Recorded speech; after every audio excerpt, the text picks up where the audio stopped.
Hello, and welcome to Havoc Wargaming, dedicated to bringing you the uncommon. For those of you who don't know me, my name is Ron, and today we're going to look at some of the highlights or some of the things that I wanted to share with you from Jamestown Settlement's 2023 Military Through the Ages. So let's get started.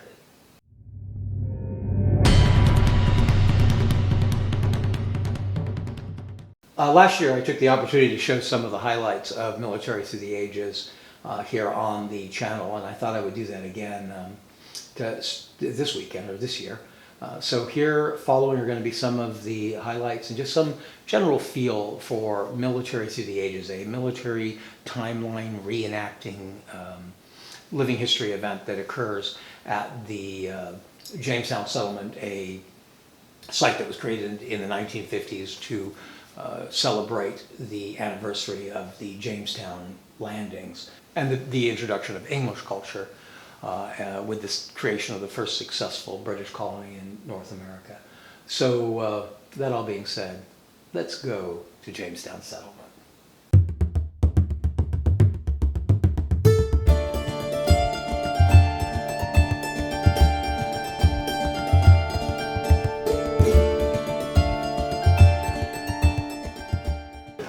It's a little messed up from when we were sparring earlier, but yeah. Greeks were in the Mediterranean area, which is very hot, so they wore a lot of light tunics and things like that. They did have some heavier clothes for if it got cold, but typically in the summer sun in Greece it's like over 100 degrees, so they would dress light.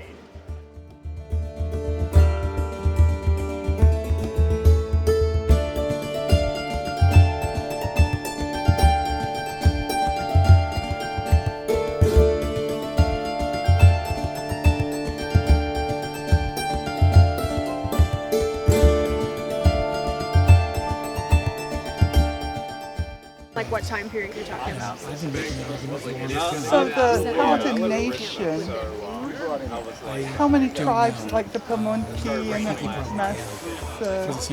Well, so yeah, at its height there was 30 and some odd. Wow. And that was probably right around the point of contact. There was about 30 and some odd nations who would have been part of the Powhatan Paramount.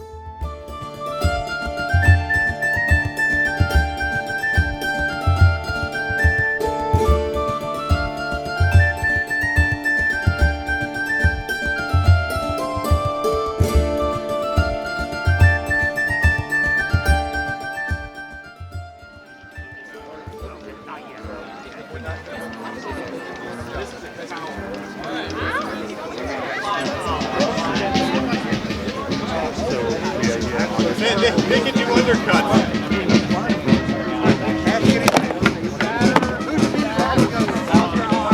I got your own guns.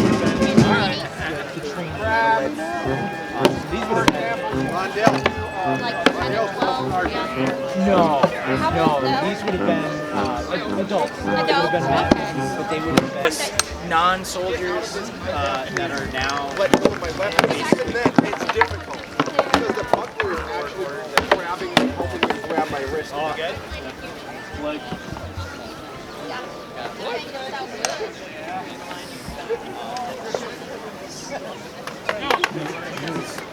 The hard part of doing this with oak wasters, and this is how creating weapons would work, is trying not to crack each other. Because we can break bows. Called a bow. That would be called a bow. Company that had done now first born Now These are solid pieces of 15. English longbow. This is their first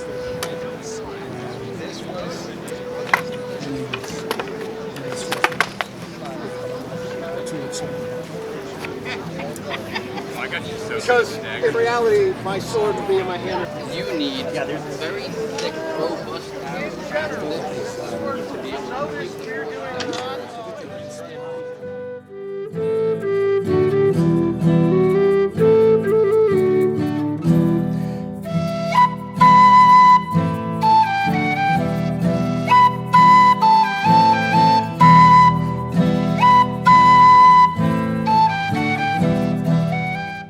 How you doing? Very good.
and also their flag, their standard that they're going to carry. So those would be good examples. We often think of Napoleon's Imperial Guard as the old guard, the men with those tall bear skins that made their attack at Waterloo. And yes, it does have them. But the Imperial Guard was much larger than just. So you have to come back to it. Are we ready? We are ready. This goes right here. The sights, I believe. Recruits, okay. Now, to a jig. Yeah. So they're all in the same place. Okay. Whether they're actually fired that way. Gotta do all the same stuff. Yeah, most of the British Army at this time were wearing raincoats. The rifles, rifles, were specialized. They were. The adults, of course, got to go in after when they're ready for puberty. Yeah, 3-year-old. Second 2-year-olds. And they like the whole strong.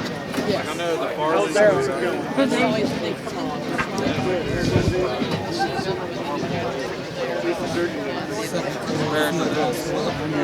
Leave your family. Yeah, we were here last night. It rained. Oh, that's right. And then the wind kicked up.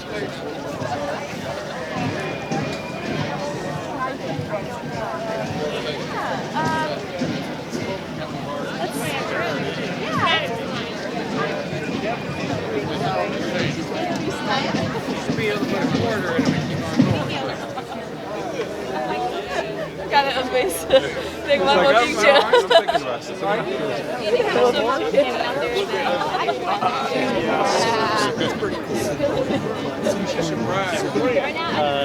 Just down the road from here. If you'd like.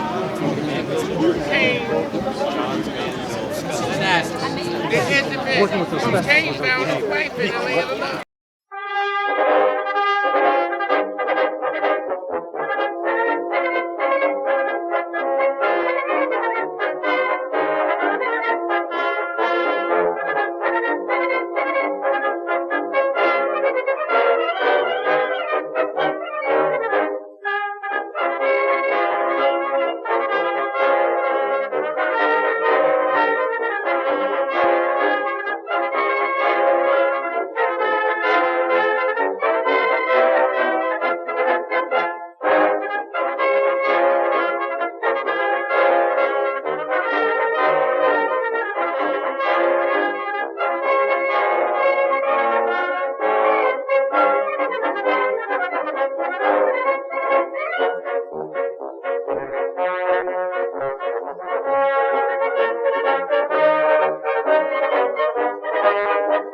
So one of the most interesting sort of aspects of Crockett's service is that they spend an inordinate amount of time training, more so than a typical unit. They spend close to a year really getting the manual exercise that Baron von Steuben would have taught to most of the officers down. So the first thing we're going to do is fire around by the numbers using von Steuben's manual. So first we must load. Without even the forward assist. Yeah, nowadays the center-mounted T11s are...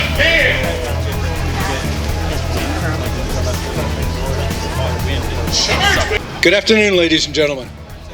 I'd like to introduce you to the 95th Rifles of the British Army, circa 1812.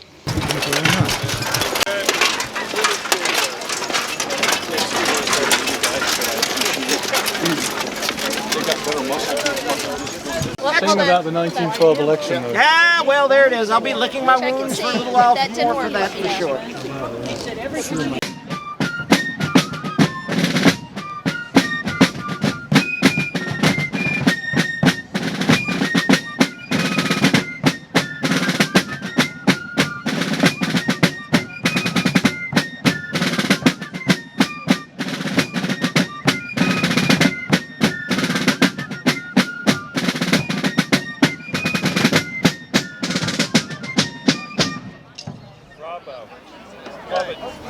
You guys really down. Y'all sound as amazing as always.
So I hope that was interesting to some of you. These events can be very interesting as wargamers. You get a chance to see some of the material culture and uniforms and things in person many a time. Some of these are reproductions, and the quality of the reproduction, of course, can vary tremendously, but particularly with the later things and the World War II and more recent. An awful lot of this stuff is original. Interesting for that level, if nothing else. I hope you've enjoyed that. If you have any comments to make, go ahead and make those in the comment section down below. If you have any ideas for further content you'd like to see us produce here at Havoc Wargaming, we look at the comment section for that as well. If you'd like to continue to receive notifications for videos like this one that may help you determine how to better spend your time or your money in your tabletop wargaming hobby, then I hope you will hit subscribe and ring our notification bell. Till next time, cheers.